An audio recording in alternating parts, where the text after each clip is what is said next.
Hello friends, अभी हम पहले पार्ट में सीखा इजेमार। प्रेजेंट टेंस के दूसरे पार्ट में आता है हैजेव। हैजेव से 4 टेंस बनते हैं, एक पजेसिव, एक कंपल्सरी, एक परफेक्ट और एक परफेक्ट कंटिन्यूस। सबकी निशानी अलग है, सबका रूल अलग है।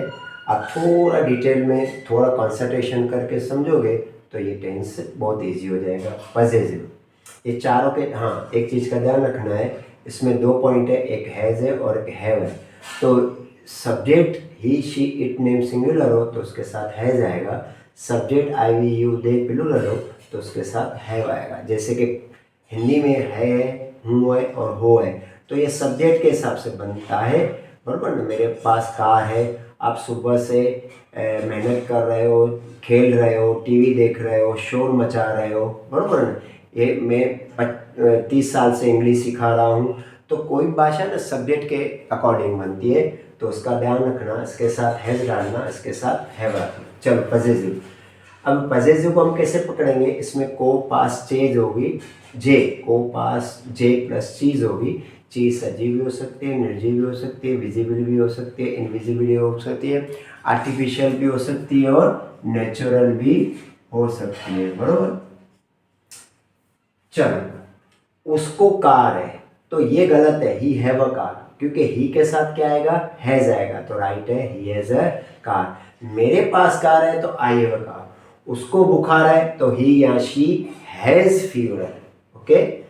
नैनानी, सबसे इजी टेंस वो है नैनानी। किसी चीज़ पे आपको बहुत फोर्स करना हो, इंसिस्ट करना हो, एम्फेसाइज करना हो तो उसमें आता है हैज़ टू, हैव टू। फिर से ध्यान रखना, ही शी इट के साथ has to, I we you they के साथ हैव टू, टू के बाद वी वन आता है। आपको रूल्स याद करने, कभी कभी ही बोलते हैं तो भी चलेगा, ही नहीं बोलो तो नैनानी से कंपल्सरी बनता है। You have to remember the rules.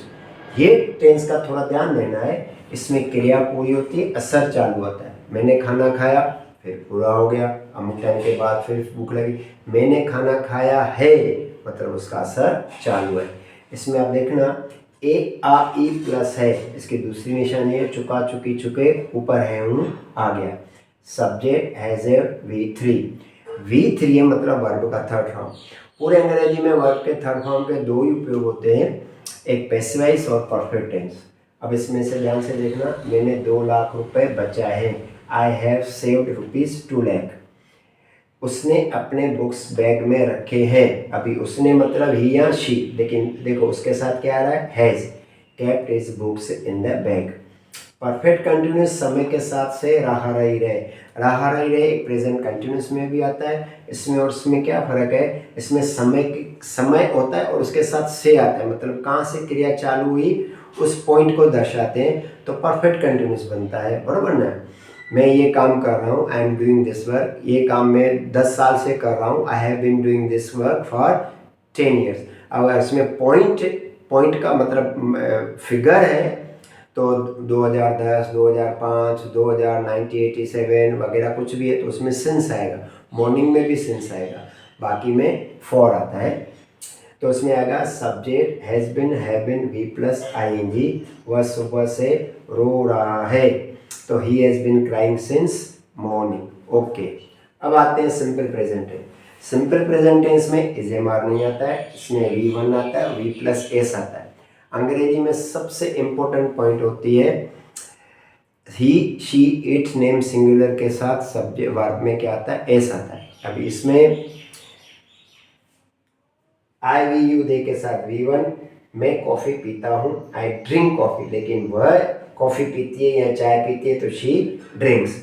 अब आते हैं डू डस पे। तो अंग्रेजी में डू डस के 2 उपयोग है, सिंपल प्रेजेंट टेंस का नेगेटिव और इंट्रोगेटिव। लेकिन ध्यान देना, इसके बाद वी वन आता है क्योंकि उसमें डू डस में पहले ही वर्ब आ गया है, इसको बोलते हैं हेल्पिंग वर्ब। मैं नॉनवेज वे हम नॉनवेज नहीं खाते हैं, वी डोंट ईट नॉनवेज। वह नॉनवेज नहीं खाता है, he does not eat non veg. Okay.